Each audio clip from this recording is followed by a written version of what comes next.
નમસ્કાર કલમ યુદ્ધ સમાચારની સાથે હું છું આપની સાથે પાયલ બાંભણિયા। તો જોઈએ આજના મહત્વના સમાચારમાં।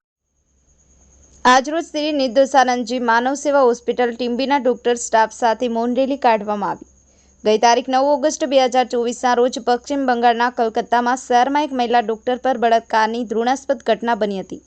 તેના વિરોધમાં ભારતભરમાં ઇન્ડિયન મેડિકલ એસોસિએશન દ્વારા મેડિકલ સેવા બંધ રાખવાના એલાન સાથે આજરોજ તારીખ 17/8/2024 શનિવારના રોજ સવારે 9 કલાકે ધોળા રેલવે સ્ટેશનથી ધોળા મેઇન બજારમાં થઈ અને ટીમ્બી ગામની મેઇન બજારમાં ફરી અને સ્વામી શ્રી નિર્દોષાનંદજી માનવ સેવા હોસ્પિટલ ટીમ્બી સુધી મૌન રેલી કાઢવામાં આવી હતી, જેમાં હોસ્પિટલના ટ્રસ્ટીશ્રીઓ, તમામ ડોક્ટરશ્રીઓ તેમજ હોસ્પિટલનો તમામ સ્ટાફ આ મૌન રેલીમાં જોડાયા હતા।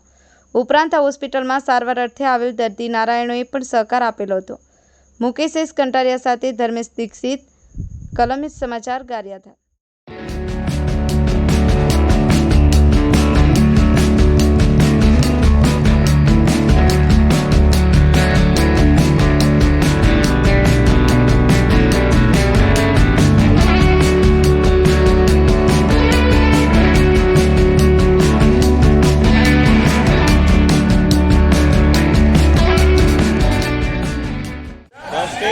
We want Justice! We want Justice!